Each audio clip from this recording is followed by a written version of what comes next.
তরফ থেকে আমরা একটা মিক্স সিস্টেমের কথা বলেছি, কারণ আমাদের পিয়ারের দাবিটা হিস্টোরিক্যালি আপনি দেখবেন কমিউনিস্ট পার্টি, জামাত, চরমনাই আরও বহুদিন থেকে তারা এগুলো বলেছে। কিন্তু যেহেতু দেশে গণতন্ত্র ছিল না, ভোট ছিল না, এই দাবিটা সিরিয়াস আলোচনাতে এর আগে কখনো আসে নাই। আমাদের তরফ থেকে আমরা একটা মিক্স সিস্টেমের কথা বলেছি, কারণ আমাদের গণতন্ত্রের ইতিহাসে, ভোটের ইতিহাসে 100 বছরের বেশি সময় ধরে আমরা একটা পদ্ধতি চর্চা করছি। সেই পদ্ধতিটা হঠাৎ করে বাদ দিয়ে নতুন একটা পদ্ধতিতে শতভাগ গেলে দেশের ভোটাররা যথেষ্ট কনফিউজড হয়ে যাবে।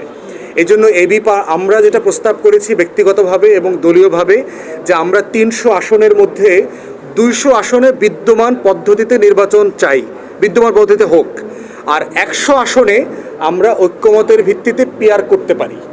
তাহলে যেটা হবে, সকল রাজনৈতিক দল সংসদে প্রতিনিধিত্ব পাবে। সব রাজনৈতিক দল যখন সংসদে যাবে, তখন সরকারি দলকে টেনে হিস্ট্রে নামানোর যে রাজনীতি 3 বছর পরে, 3.5 বছর পরে শুরু হয়, সেই রাজনীতিটা থাকবে না। রাজপথে সহিংসতা থাকবে না, রাজপথে যে অরাজকতা, ভাঙচুর থাকে, অর্থনীতি ক্ষতিগ্রস্ত হয়, সেগুলো থাকবে না বলে আমরা বোধ করছি। এবং 200 আসনের ভিতরে সবচেয়ে বড় দল, সবচেয়ে বেশি ভোট যারা পাবেন, তারা দেখবেন এটা দিয়ে তারা সরকার করে ফেলবেন। তাহলে সরকার গঠন প্রক্রিয়াতে অনিশ্চয়তা তৈরি হবে না। আবার সকল রাজনৈতিক দলেরও সংসদে প্রতিনিধিত্ব থাকবে।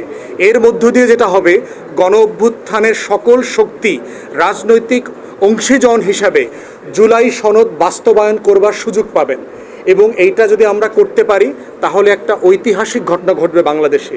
অনৈক্যের রাজনীতি থেকে ন্যূনতম একটা ঐক্যের রাজনীতি সংসদ ভিত্তিক শুরু হওয়ার সুযোগ তৈরি হবে বলে আমাদের ইতিহাসে, ভোটের ইতিহাসে 100 বছরের বেশি সময় ধরে আমরা একটা পদ্ধতি চর্চা করছি।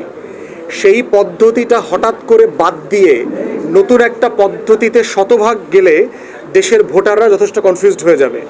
এই জন্য আমরা যেটা প্রস্তাব করেছি ব্যক্তিগতভাবে এবং দলীয়ভাবে, যে আমরা 300 আসনের মধ্যে 200 আসনে বিদ্যমান পদ্ধতিতে নির্বাচন চাই, বিদ্যমান পদ্ধতিতে হোক, আর 100 আসনে আমরা ঐক্যমতের ভিত্তিতে পিয়ার করতে পারি। তাহলে যেটা হবে, সকল রাজনৈতিক দল সংসদে প্রতিনিধিত্ব পাবে। সব রাজনৈতিক দল যখন সংসদে যাবে, তখন সরকারি দলকে টেনে হিস্ট্রে নামানোর যে রাজনীতি 3 বছর পরে, 3.5 বছর পরে শুরু হয়, সেই রাজনীতিটা থাকবে না। রাজপথে সহিংসতা থাকবে না, রাজপথে যে অরাজকতা, ভাঙচুর থাকে, অর্থনীতি ক্ষতিগ্রস্ত হয়, সেগুলো থাকবে না বলে আমরা বোধ করছি। এবং 200 আসনের ভিতরে সবচেয়ে বড় দল, সবচেয়ে বেশি ভোট যারা পাবেন, তারা দেখবেন এটা দিয়ে তারা সরকার করে ফেলবেন। তাহলে সরকার গঠন প্রক্রিয়াতে অনিশ্চয়তা তৈরি হবে না। আবার সকল রাজনৈতিক দলেরও সংসদে প্রতিনিধিত্ব থাকবে।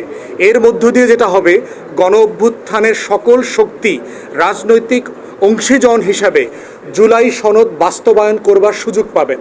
এবং এইটা যদি আমরা করতে পারি, তাহলে একটা ঐতিহাসিক ঘটনা ঘটবে বাংলাদেশে। অনৈক্যের রাজনীতি থেকে ন্যূনতম একটা ঐক্যের রাজনীতি সংসদ ভিত্তিক শুরু হওয়ার সুযোগ